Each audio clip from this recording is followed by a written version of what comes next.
guys. Ano kakita namin guys.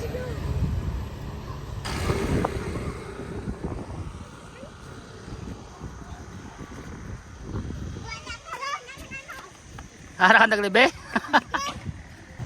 Hey, what's up happy people? Welcome back to Fishing Adventures with Jetro TV.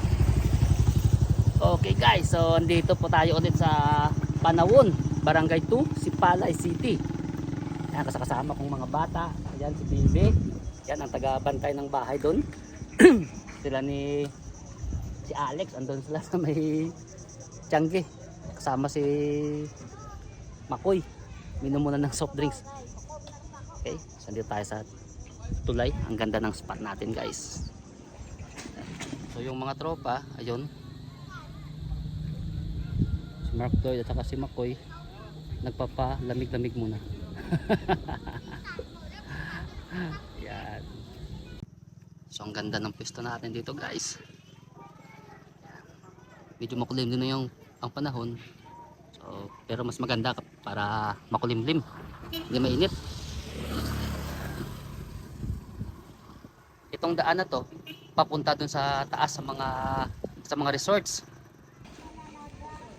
So simula last year nung nalaman kong may pwesto pala dito yung tropa natin na si Adrian. Shout out pala sa iyo Toto Adrian Hiliana. Okay? So nung nalaman natin last year na may pwesto pala siya dito, nabighanin talaga ako guys sa lugar na to. Kasi noon nga last year kami ang family doon kami kumuha ng nag-overnight kami doon sa kabila. Pero sa presyo may kamahalan talaga kasi nga resort. Pero kung gusto nyo guys ng makatipid-tipid kayo na may matulugan na kayo cowboy style, pwede kayo guys sa pwesto doon ng tropa, yung Panawon Outdoor Shack. So kumpleto na rin, may 2 rooms po siya. Okay?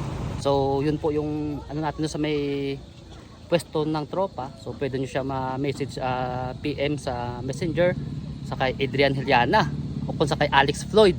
Yun, pwede nyo silang i-message, magpa-booking kayo sa kanila. Napakaganda po ng pwesto guys, napaka-affordable.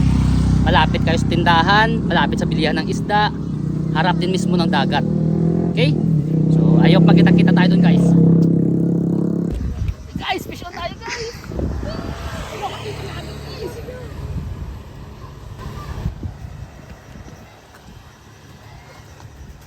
Hindi ka na makawala pa.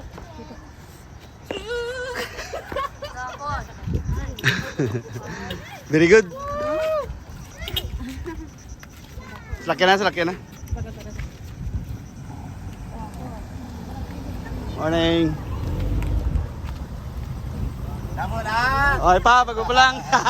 Gala kawa. Wow. Pang-group snapper bro. Din mo tambok na. Wow, bay. Tachampo ta bay. Very good. Puta na. Ari na bi. Wapo nga panagat. Ang plastic taray, do ginapabayaan mo plastic taray oh. Holy, hindi mo na may ba? Tambok oh. Tambok. Very good. Nice one.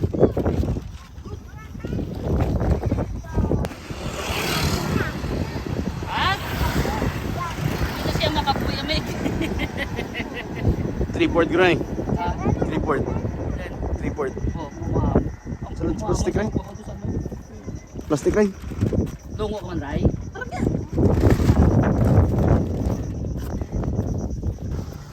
Ayan yung isa sa mga bata natin guys oh. Ayan, may taga-serve pa tayo ng soft drinks natin.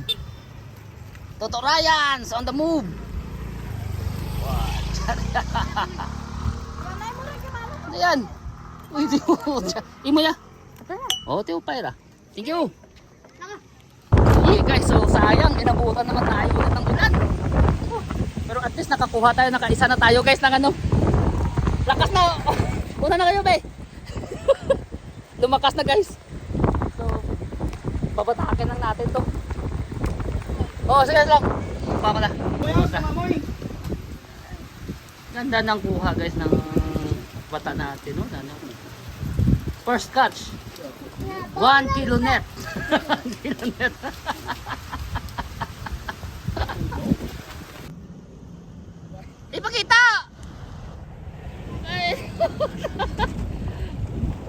ko, 1 kilong net, ngayon isang bike na naman ang kuha niya.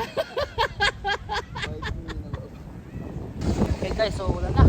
Nasangit na yung last natin na rig. Pero okay na tayo. Nakachamba na tayo ng isang malaking mangrove snapper.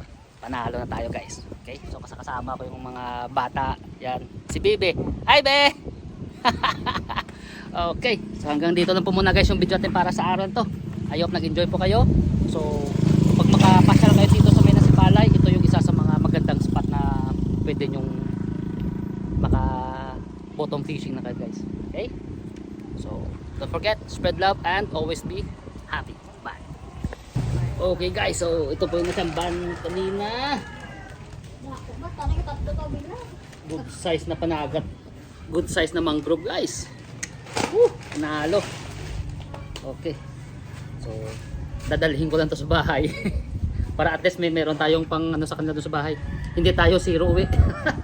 Okay.